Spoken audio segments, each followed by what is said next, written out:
Assalamualaikum warahmatullahi wabarakatuh. Terlebih dahulu saya ingin memperkenalkan diri saya, iaitu saya Muhammad Amirul Hakim bin Muhammad Karniza, nombor matriks 4242003621. Assalamualaikum warahmatullahi wabarakatuh. Nama saya Putri Syahidah binti Udajwadi, nombor matrik 4242002791. Assalamualaikum, nama saya Nur Alia binti Muhammad Roki Muzi, nombor matrik 4242000251. Assalamualaikum dan salam sejahtera. Nama saya Mazatul Diana binti Suhaimi, nombor matrik 4242000131. Assalamualaikum dan hai, saya Nur Syaina Ishira binti Mat Syuhur dengan kad matrik 4242000051. Assalamualaikum, nama saya Nur Jazul Aina binti Jazmi, nombor matrik 4242001501. Ini merupakan perbandingan sekolah UK dan Malaysia. Assalamualaikum warahmatullahi wabarakatuh. Pada hari ini kami akan membincangkan tentang perbandingan sistem pendidikan di United Kingdom dan Malaysia. Laporan ini akan merangkumi struktur pendidikan, kurikulum, accessibility dan cadangan penambaikan untuk sistem pendidikan di negara Malaysia.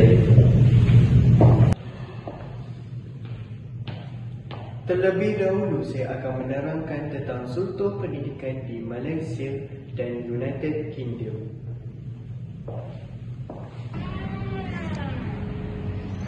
Dimulakan dengan struktur pendidikan United Kingdom mempunyai sistem yang bermula dengan pendidikan awal kanak-kanak yang dikenali sebagai Early Year Foundation Stage untuk kanak-kanak berumur 3 hingga 5 tahun. Dengan itu juga, pendidikan wajib di UK bermula pada umur 5 tahun dengan 6 tahun di sekolah menengah. Dengan itu juga, pelajar kemudiannya menduduki peperiksaan General Certificate of Secondary Condition atau GCSE sebelum melanjutkan ke peringkat tingkatan 6 atau kolej sebagai persiapan ke universiti. Manakala di Malaysia pula, pendidikan prasekolah disediakan untuk kanak-kanak berumur 4 hingga 6 tahun. Pendidikan wajib bermula pada umur 7 tahun dengan 6 tahun di sekolah rendah, diikuti dengan 3 tahun di sekolah menengah rendah dan 2 tahun lagi di sekolah menengah atas. Dengan itu juga, pelajar Malaysia menjalani beberapa peperiksaan yang penting termasuk UPSR, PT3 dan SPM untuk menentukan laluan akademik mereka.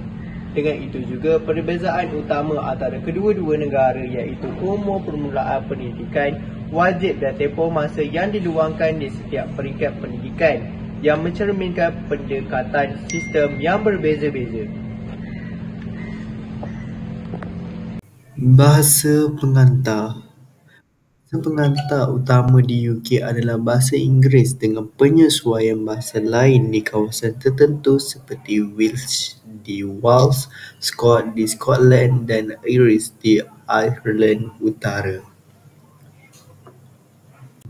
Manakala di Malaysia, bahasa Melayu adalah bahasa utama dan kebangsaan yang digunakan dalam kebanyakan mata pembelajaran di institusi pendidikan.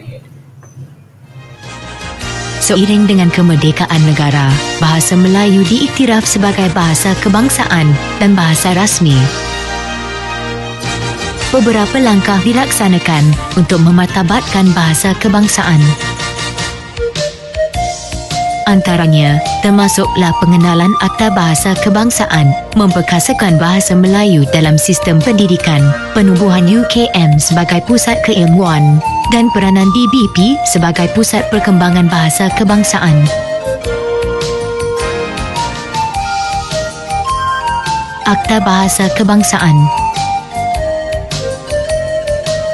Bahasa Melayu merupakan bahasa rasmi yang digunakan sebagai alat untuk memupuk perpaduan kaum. Kedudukan bahasa Melayu dimartabatkan melalui penggubalan undang-undang yang dikenali sebagai Akta Bahasa Kebangsaan. Akta Bahasa Kebangsaan diperkenalkan pada tahun 1967. Akta ini dikenali juga sebagai Akta 32. Akta Bahasa Kebangsaan telah digubal di bawah perkara 152 Perlembagaan Persekutuan Malaysia. Bahasa Inggeris juga penting terutama dalam mata pelajaran sains dan matematik. Daripada Kementerian Pendidikan Malaysia pada tahun 2023. Bahasa Inggeris akan dilaksanakan seiring agenda memperkasa bahasa Melayu. Menteri Pendidikan Fadlina Sidik berkata Kementerian Pendidikan Malaysia KPM terus memastikan keseimbangan kedua-dua bahasa kebangsaan dan antarabangsa itu agar selari dengan keperluan masa depan pendidikan negara.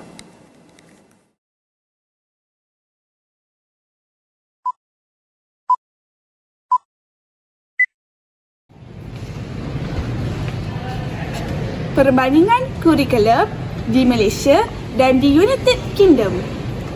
Yang pertama, asas dan matlamat kurikulum. Malaysia berasaskan falsafah pendidikan kebangsaan FPK untuk melahirkan insan yang seimbang dari segi jasmani, emosi, rohani, intelek dan sosial. UK berasaskan National Curriculum England yang menumpukan kepada ilmu asas, pemikiran kritikal dan kreativiti.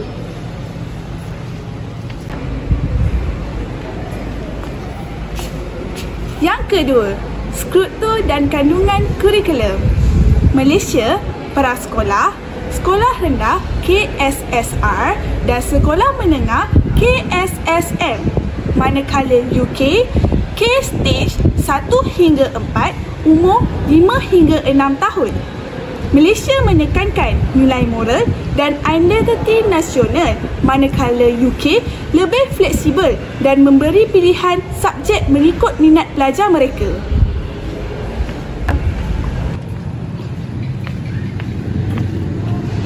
Yang ketiga, pendekatan pengajaran dan pembelajaran. Malaysia mengamalkan pembelajaran abad yang ke-21 iaitu PAK 21 berasaskan 4K iaitu komunikasi, kolaborasi, kreativiti dan pemikiran secara kreatif. Manakala UK pula menggunakan student central learning yang menekankan kebebasan intelektual dan analitika kepada pelajar mereka.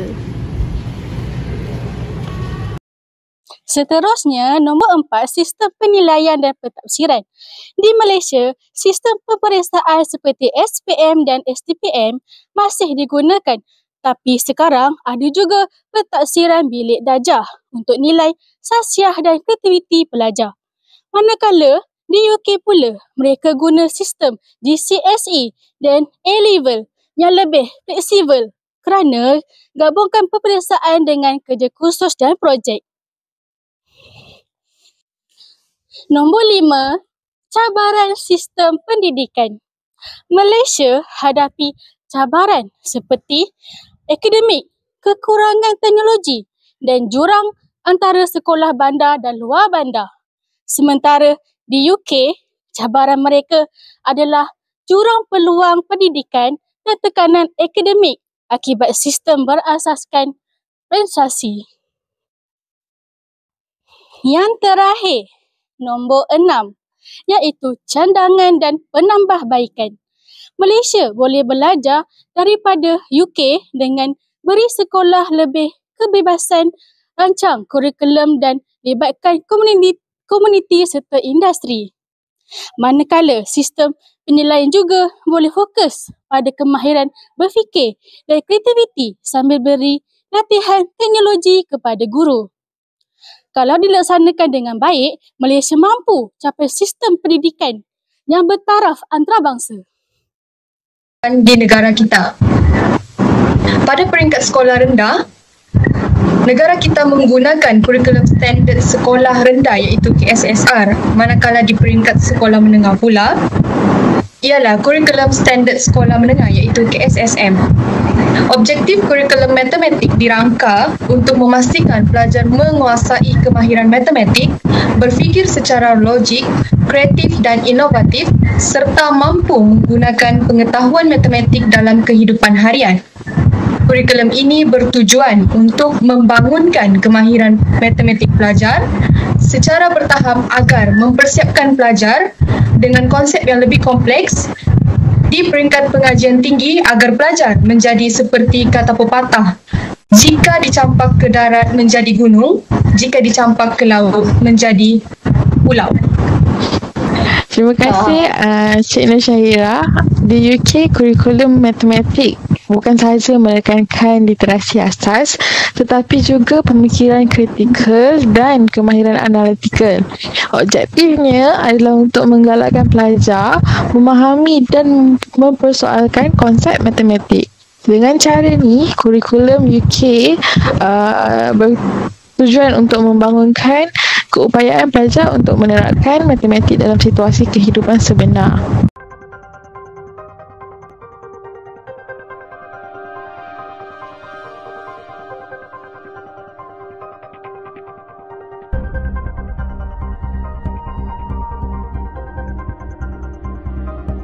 Assalamualaikum dan salam sejahtera. Okey, hari ini saya akan berkongsikan tentang perbandingan pedagogi antara Malaysia dengan United Kingdom. Okey, pertama sekali iaitu dari segi pendekatan pengajaran dan pembelajaran. Di Malaysia ni, pendekatan dia masih banyak pusat kepada guru walaupun ada usaha ke arah pembelajaran murid, namun peperiksaan mesti dijalankan di setiap sekolah. Manakala di sebalik United Kingdom pula, pembelajaran berpusatkan murid di mana murid tu lebih digalakkan secara kritikal, perbincangan dan memberi pandangan mereka sendiri. Okey, selain itu, yang kedua iaitu aspek kurikulum di mana di Malaysia lebih berpusat dan ditentukan oleh Kementerian Pendidikan. Kiranya semua sekolah digunakan silibus yang sama. Okey, manakala dekat United Kingdom pula, kurikulum ni lebih fleksibel. Sekolah tu diberikan autonomi untuk menyesuaikan diri dari segi pembelajaran mengikut keperluan murid. Okey, yang ketiga iaitu dari segi penilaian, di mana Malaysia ni dari sistem penilaian pula masih banyak yang bergantung kepada peperiksaan. Walaupun ada penilaian berasaskan sekolah, namun keputusan peperiksaan tetap diatur secara utama. Manakala dekat UK pula ni, penilaian lebih seimbang, bukan saja peperiksaan tetapi juga kerja kursus, tugasan, projek dan portfolio. Okey, yang keempat iaitu dari sudut perhubungan guru dengan murid. Okey, di Malaysia ni, guru ni dilihat sebagai autorium utama dalam bilik darjah, di mana murid ni lebih cenderung menerima dan mengikut arahan guru. Namun, bagi UK pula, guru lebih berperanan sebagai fasilitator, di mana guru memberikan bimbingan manakala murid bebas bertanya dan berbincang. Dan akhir sekali iaitu dari segi budaya pembelajaran, di mana budaya pembelajaran di Malaysia pula lebih banyak pengaruh daripada nilai Asia iaitu penekanan disiplin, menghormati guru dan pembelajaran berasaskan hafalan. Manakala dekat UK pula, budaya pembelajaran lebih terbuka. Murid tu digalakkan untuk bertanya, mencari idea, berfikir secara bebas. Okey, kesimpulan daripada ini iaitu walaupun terdapat perbezaan antara Malaysia dengan UK, tetapi kedua-duanya ni mempunyai kelebihan masing-masing. Malaysia menekankan disiplin dan pencapaian akademik, manakala UK pula menekankan kreativiti dan kebebasan intelektual. Sekian saja perkongsian tentang perbandingan pedagogi antara Malaysia dan United Kingdom. Assalamualaikum.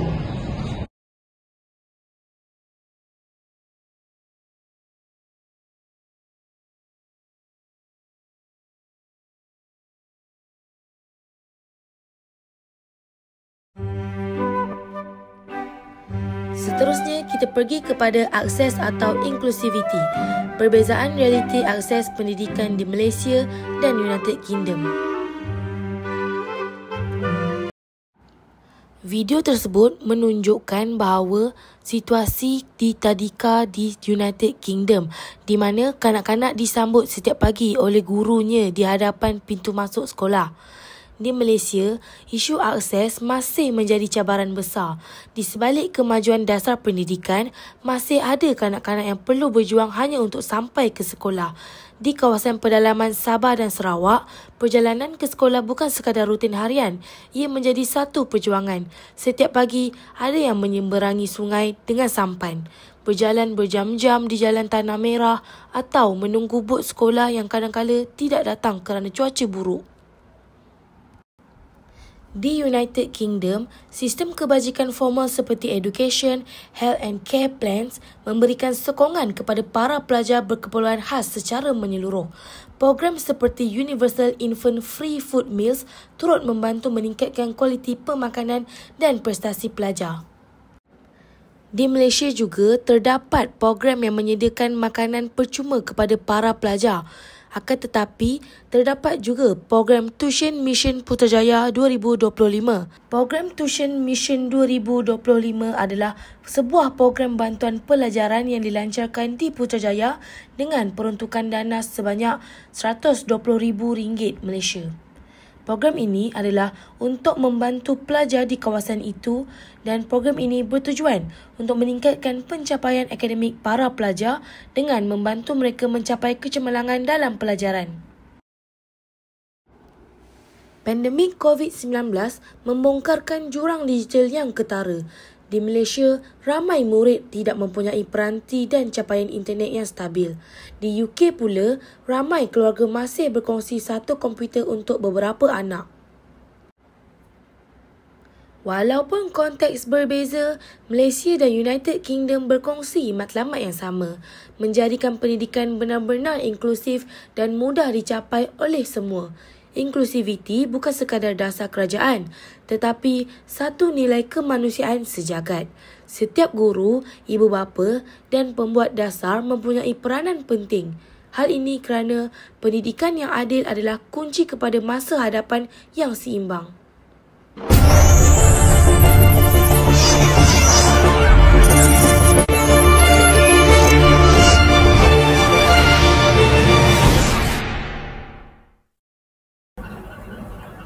Pendekatan equity driven dalam pendidikan menekankan keadilan dan kesesamaan akses pembelajaran bagi semua murid tanpa mengira latar belakang sosioekonomi, lokasi geografi atau keperluan khas. Penyediaan pendidikan percuma dan inklusif, memperluaskan skim bantuan kewangan khusus untuk keluarga berpendapatan rendah dan termasuk penyediaan makanan sihat percuma di sekolah serta subsidi pengangkutan untuk murid luar bandar. Seterusnya ialah menangani jurang digital dan geografi. Bagi strategi equity driven, kerajaan perlu bekerjasama dengan sektor swasta bagi memperluaskan capaian internet ke kawasan pendalaman serta melaksanakan program Device for All bagi memastikan setiap murid B40 memiliki peranti pembelajaran digital. Berinspirasi daripada UK, TVET kini menjadikan laluan penting melahirkan tenaga kerja kemahiran tinggi di UK. Kejayaan TVET didorong kerjasama erat antara institusi pendidikan dan industri Malaysia boleh mencontohi pendekatan ini bagi memperkukuhkan TVET dan meningkatkan kebolehpasaran graduan. Antara strateginya ialah yang pertama, kerjasama industri institusi pendidikan. Malaysia boleh memperkukuhkan strategi ini dengan melibatkan syarikat-syarikat tempatan dalam merangka kurikulum TVET agar selaras dengan permintaan pasaran kerja semasa. Yang seterusnya ialah peningkatan imej dan kebolehpasaran TVET. Kerajaan boleh memperluaskan laluan fleksibel TVET iaitu membolehkan pelajar TVET melanjutkan pelajaran ke peringkat lebih tinggi seperti ijazah sarjana muda, teknikal sekaligus meningkatkan mobiliti sosial mereka.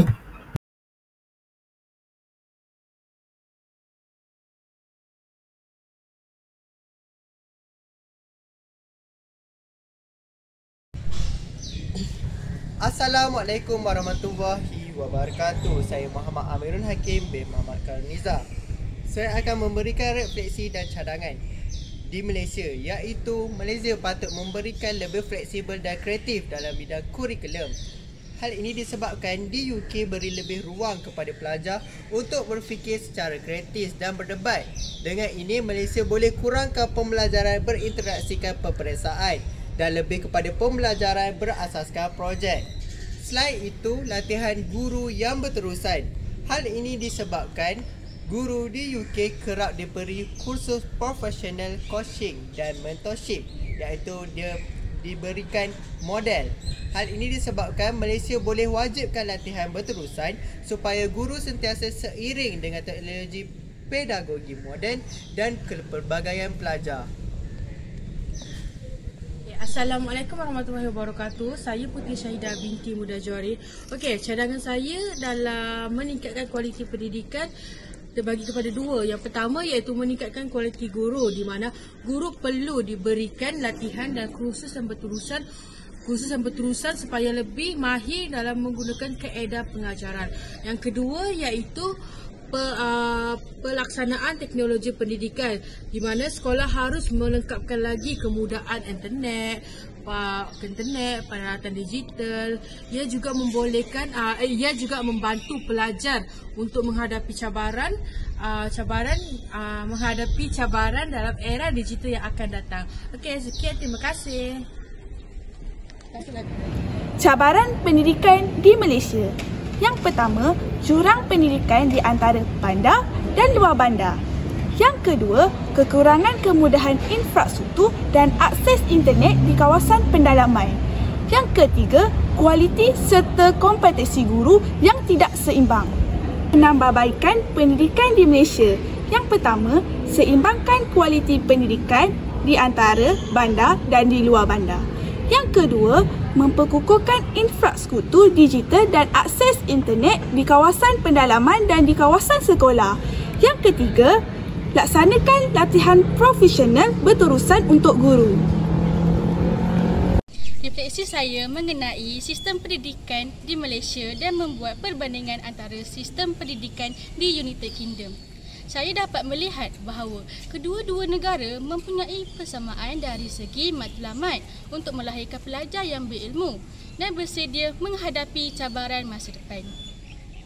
Namun, terdapat juga perbezaan yang ketara. Sistem pendidikan di UK ini lebih fleksibel dan memberi kebebasan kepada pelajar dalam memilih bidang pembelajaran. Manakala Malaysia lebih menekankan kurikulum kebangsaan yang seragam. Refleksi saya memilih negara United Kingdom kerana mereka memberi tumpuan kepada pendidikan TVET yang berorientasikan industri. Dan saya rasa negara Malaysia juga boleh mencontohi pendekatan ni untuk memastikan pelajar kita bukan saja mahir secara teori, tetapi dia juga bersedia dengan kemahiran praktikal yang boleh diperlukan di tempat kerja. Jadi pendekatan ini boleh membantu mengurangkan kadar pengangguran dalam kalangan graduan.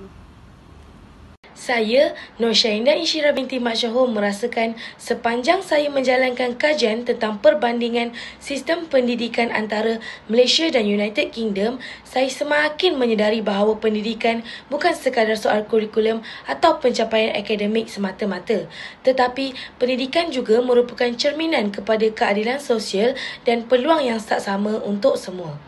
Persoalan utama yang timbul ialah sejauh manakah sistem pendidikan kita benar-benar inklusif dan mampu menjamin akses yang sama kepada setiap murid tanpa mengira latar belakang mereka. Hasil perbandingan kami telah menunjukkan bahawa Malaysia masih berdepan jurang pendidikan luar bandar.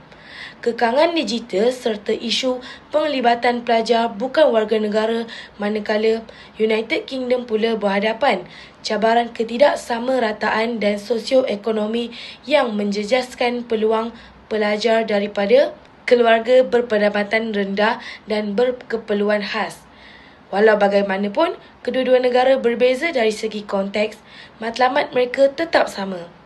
Memastikan pendidikan yang berkualiti dan saksama untuk semua.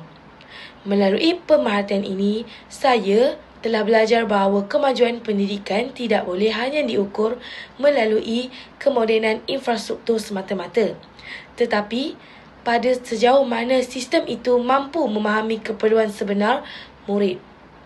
Saya juga berpendapat bahawa Malaysia boleh mencontohi pendekatan sokongan sosial United Kingdom.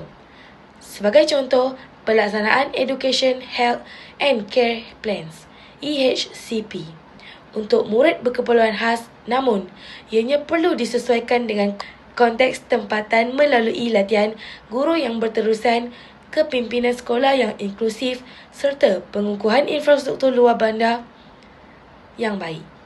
Refleksi ini membuatkan saya sedar bahawa pendidikan global bukanlah soal siapa lebih maju, tetapi tentang bagaimana setiap negara berusaha menjadikan sistemnya lebih adil, manusiawi dan terbuka kepada semua.